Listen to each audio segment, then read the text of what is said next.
I am going to talk about global warming revisited. The reason it's revisited, I got introduced to global warming here in Linda. And I was in a panel discussion in 2008. And it was a panel discussion about global warming. And I didn't really want to participate. But they said you really had to. And so I spent maybe half a day or a day or so looking at Google. And I was horrified by what I found. And so I got interested in global warming a little bit. And because I was on this panel discussion, I looked at Google and I looked at Giaever and global warming because I'd been on one panel discussion. And I got roughly 40,000 results. If I look at my mind and look at my name and say Giaever and superconductivity, I get much fewer results. Global warming is really a hot topic. And what I said then, and which I still believe, is that global warming really has become a new religion because you can't discuss it. It's not proper.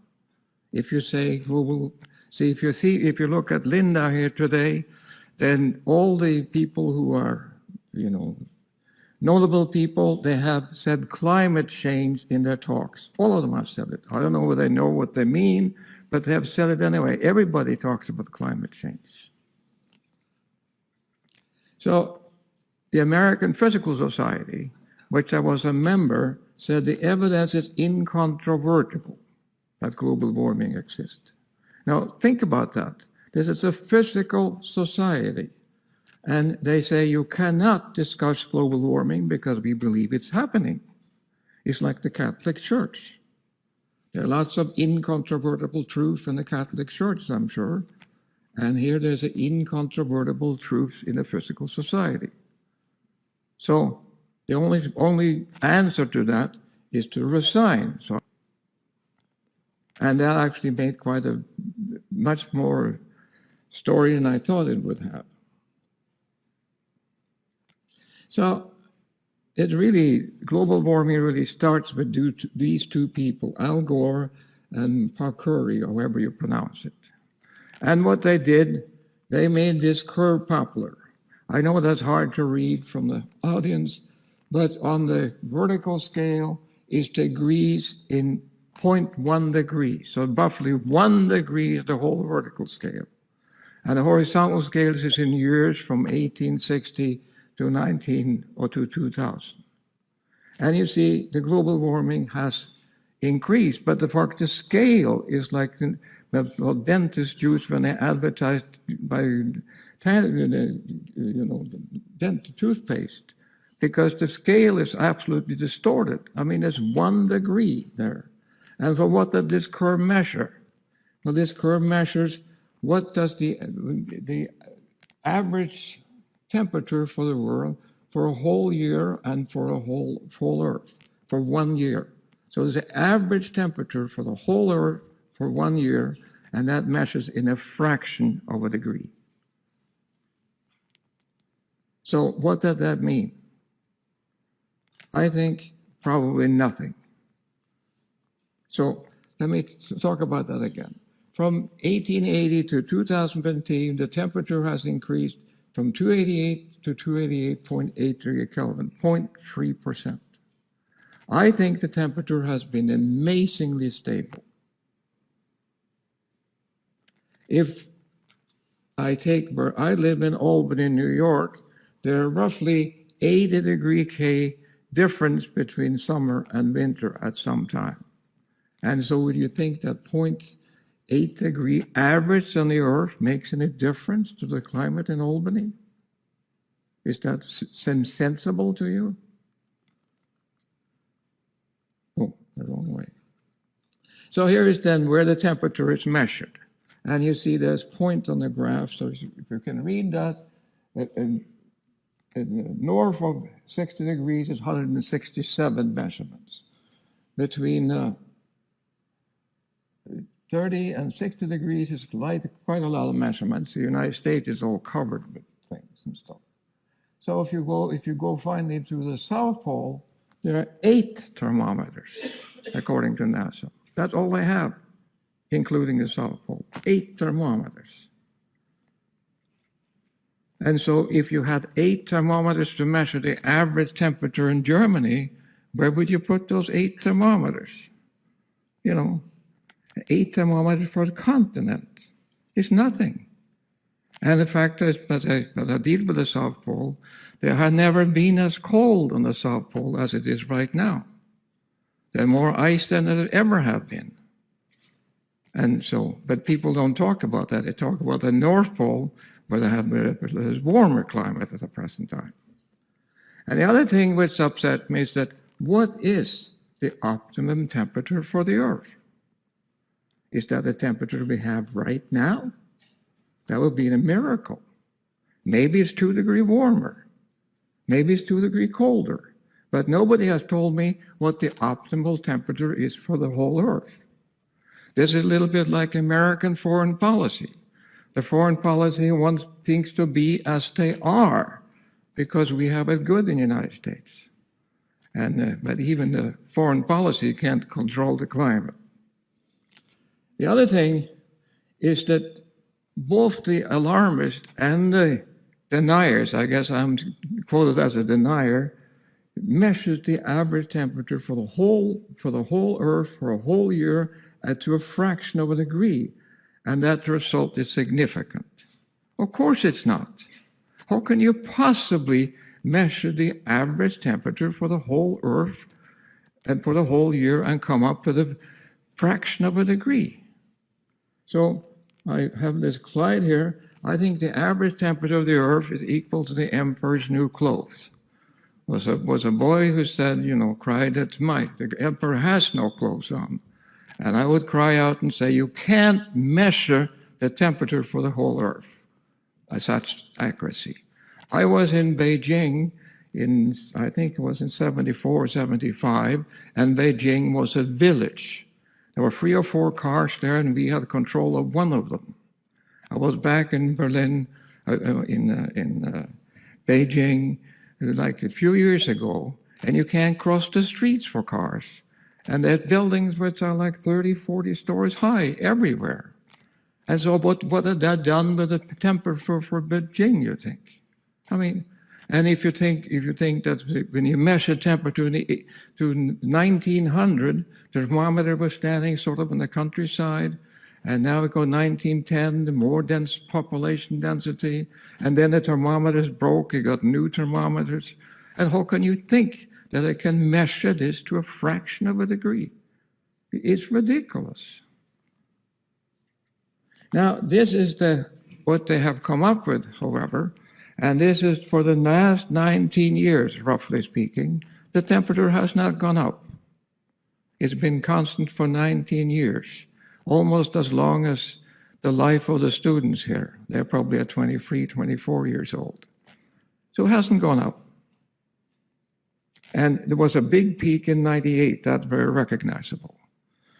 So what did the people who measure temperature do with that? Well, here is the latest temperature they have measured now, and they see the curve here, and if you look at the edge here, it goes up.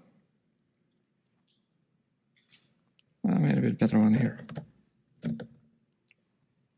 The temperature here goes up. How can that be when I just showed you the other curve, the temperature has been constant? Well, the reason for that is that they include now the ocean. But for 100 years, the ocean has not been included. Why do you think they include the ocean?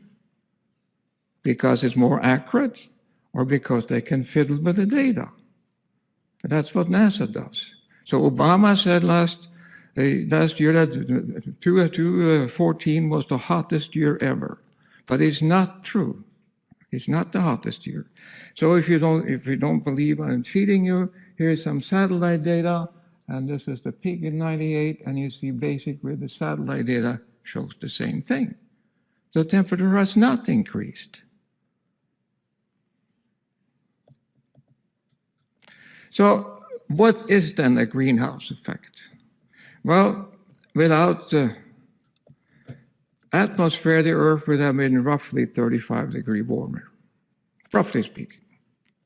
Now, from 1898 to 1998, the temperature has increased 0.8 degrees. And the CO2 concentration has increased from 295 to 367, or roughly 72 parts per million in 100 years. That's what has happened. That's the fact. I'm not making this up. Now from 1998, which is basically the hottest year, the CO2 has increased from 367 to 403, or roughly 36 parts per million. That's half of the previous increase. So why hasn't the temperature increased 0.4 degrees then? I mean, if you're a physicist, for heaven's sake, and here's the experiment, and you have a theory, and the theory doesn't agree with the experiment, then you have to cut out the theory. You were wrong with the theory. See, that's half the thing. It should have been, but it isn't. So you can't believe then the people who are the alarmists said that CO2 is a terrible thing, and therefore you have to not drive and use solar cells and stuff because otherwise the world will go to pot. But it's not true. It's absolutely not true. So nature, in its wisdom, this was happened actually in 2012 when I gave another talk in global warming here, has come up with a magazine. And they want to cash in on the fad. My friend said I shouldn't make fun of nature because then I won't publish my papers. But I don't publish my papers anyway, so I'm safe there. So they had an article in there, for example, that corn yield in Africa decreased 1% for each day over 30 degree Kelvin. See, that's a very difficult thing to determine. But they published that article anyway. There was nothing saying in Nature that in the United States we put 10% alcohol into gasoline. That's the most stupid program America ever done. But all the gasoline should have 10% ethanol in it. And that comes from corn as well, from corn grown in Iowa, I guess. And that's food. So for reason we do this, that food is much more expensive now because we do this. It's very costly and very stupid. But that's what the United States, sometimes the United States do stupid things. And nobody mentioned nature how important the CO2 is for plant growth. If you have more CO2, the plant grows faster. People use greenhouses and put CO2 in greenhouses to get a higher yield. But now, since the CO2 has increased, we get more plant and more grows faster. It's a wonderful thing, but they don't talk about that in nature. And also, nobody says big trees here in Lindau, for example, the beautiful trees are actually starving. But when a plant developed photosynthesis, there was much more carbon dioxide in the air. And so they could use much more, but there isn't any. So the plants are really starving. But they don't talk about how good it is for agriculture that CO2 is increasing. Here's another thing from nature, just to show you how ridiculous things are. There's a guy here, says, or the guy or girl, I don't know, that the shrinking victims because of global warming is cotton, corn, strawberries, etc. These are things that get smaller because of global warming. So I read out strawberries here because they grow strawberries in Italy, and they grow strawberries in Norway. I never seen any difference in the size of the strawberries grown in Italy and Norway, but apparently they are. And if you're going to make a statement on that, how many strawberries has to count and weigh and deal with? See, it's ridiculous. And then it says here, herring is also smaller. But we've catch a lot of herring in Norway. I never heard anybody say that. But they claim that all these things, lynx, wood rats, squirrels, shrimp, scallop, cotton, corn, everything gets smaller because of global warming. Published in Nature. So unfortunately, it is not true for people. That's so here's another one. Here's see, all this you can do, which I did when I went on that panel discussion. Here they say melting Greenland. And you look at that picture, it's carefully done, some people standing in the ice, and a river flowing off, and you think Greenland will disappear. But the information on the internet, which is wonderful, and I looked it up, there are 4 harbors in Greenland.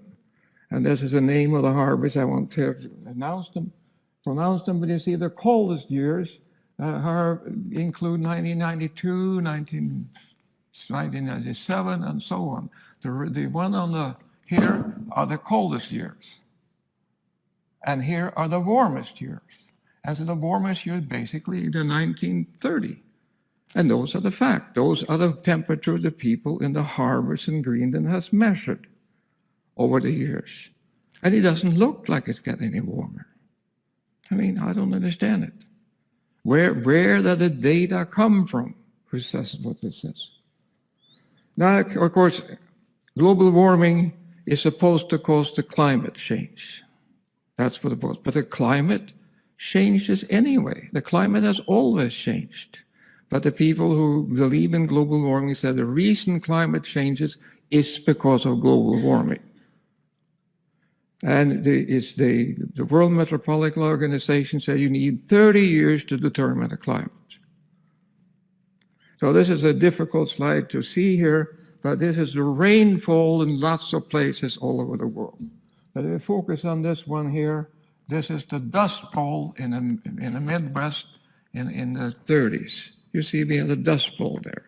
And you look at here in Africa, the huge amount of rain. The climate has changed everywhere, all the time. And that was before we talked about global warming.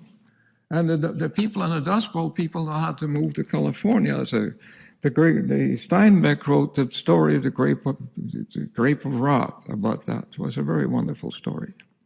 And so this has happened all the time, happened everywhere, and it's nothing to do with global warming.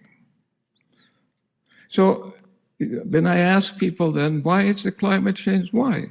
The temperature has not changed, so why do they talk about it? Another thing which amazes me really is that when they talk about climate change, it's always to the worse. See, the climate also changes to the better.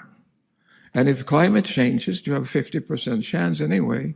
You got to be better someplace, for heaven's sake. It can't always be to the worse.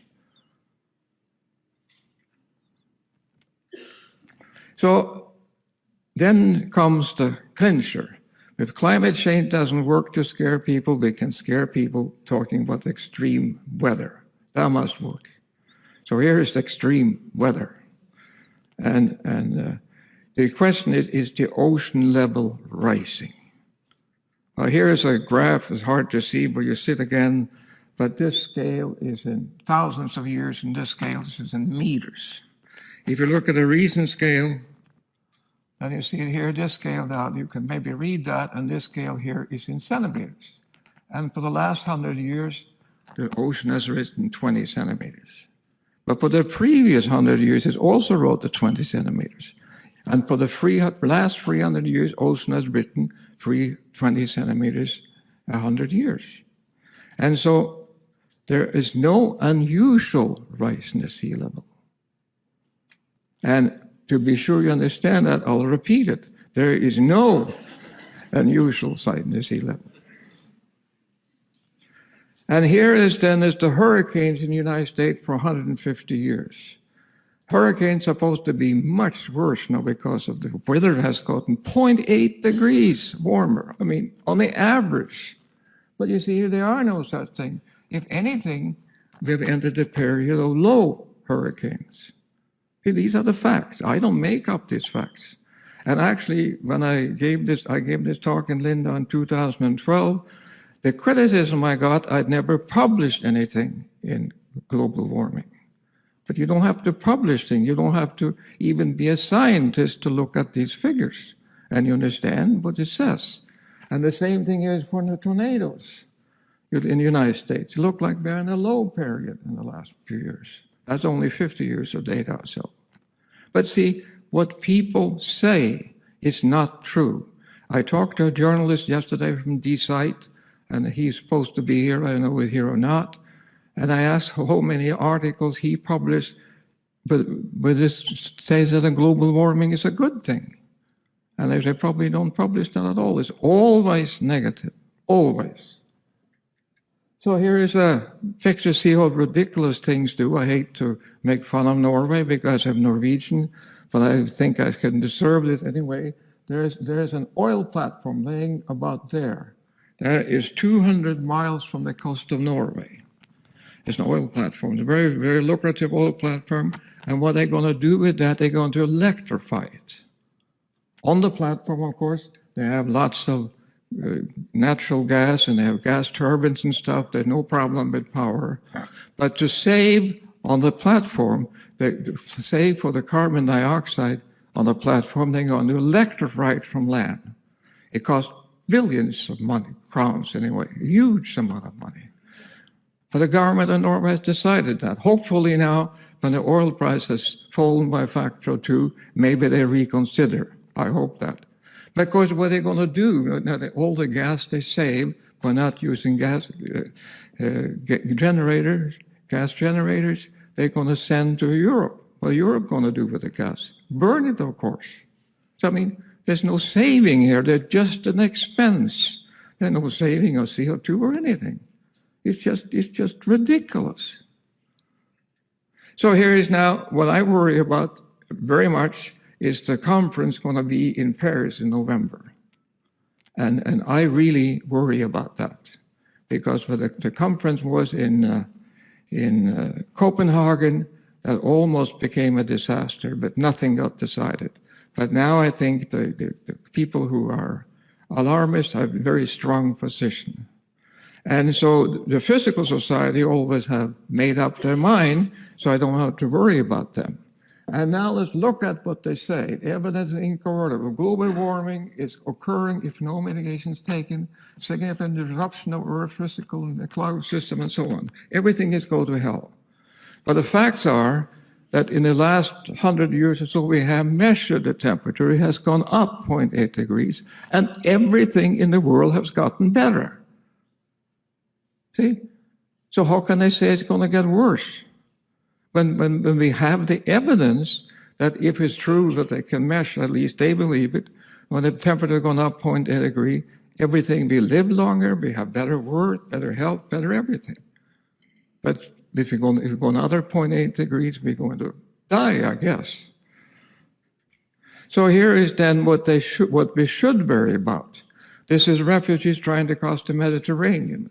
And so this is a boat, and these people are not fleeing from global warming, they're fleeing from poverty. If we want to help Africa, we should help them out of poverty, not, try to build solar cells and windmills. Here's another tragic picture.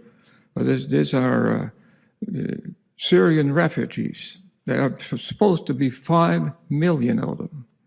And I ask you, are you wasting money on the climate like solar cell and windmills rather than helping people? See, these people, when you spend, I look at Linda here, there are a lot of solar cells on the roof. These people have been misled. It costs money to do that. And so, and windmills cost money. So here is a very nice, I know I can't convince you by speaking here, but I can show you this book called The Rational Optimist by Matt Ridley. It's a wonderful book. Actually, his main point is that we have it so good today because we are the only ape with barters, with trades. Human, as an ape anyway, they trade. No other animals do that. That's why we have taken this, we are so much advanced from other animals. And he also talked about but we could change from animal power to steam engine and so on, and then we can go to coal, and then we can go to oil, and we get cheap energy. And cheap energy is what has made us so rich. And now suddenly people don't want it anymore. See, we should continue. And people say the oil companies are the big, bad people. I don't understand why they are worse than the windmill companies. General Electric made windmills. They don't tell you it's not economical because they make money on it. But nobody protests, but they protest to Exxon, who makes oil. I mean, they're very good companies, but their companies are efficient, and that's why we have it so nice today. So here is a statement by Obama. He gave a recent speech at the college in the United States, and he said, "No challenge poses a greater threat to future generations than climate change."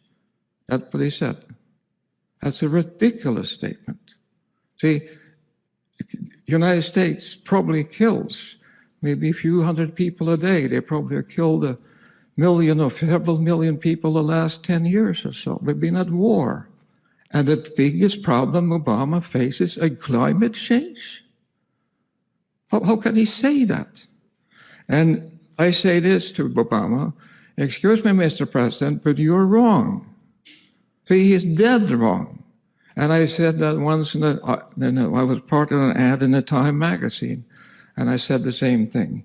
Because I think Obama is a clever person, but he gets bad advice. And in global warming, he's all that. See, I would say that the global warming basically is a non-problem. Just leave it alone, take care of itself. I can give you one example of that, and this is a little difficult, but I got it from a man named Eli Sampson. And he said, consider a large room, 20 by 20 by 10 feet. That's a large living room. And now I want to seal this room off from the rest of the world. And in the rest of the world, you have all these evil cars who have exhaust and spew out carbon dioxide in the atmosphere. So the question he raises then is after 1 year, when this room has been sealed off, how many matches do you have to light in this room to catch up with the cars? Any guesses on that? Probably nobody wants to guess that. But if you take this room and so many matches you have to light, if you light one single match, it brings the room up to 20 years of driving. 20 years. One match in a big room. It's the same number of carbon dioxide as all the cars in the world, which is 1 billion cars. Physicists are very good at this calculation. I was worried about when I got this letter from him, and I checked it. And on the internet, you can find how many cars there in the world. You can find how much they drive, and you can find all sorts of things. So you see, it's just one of these things. And it's hard for me.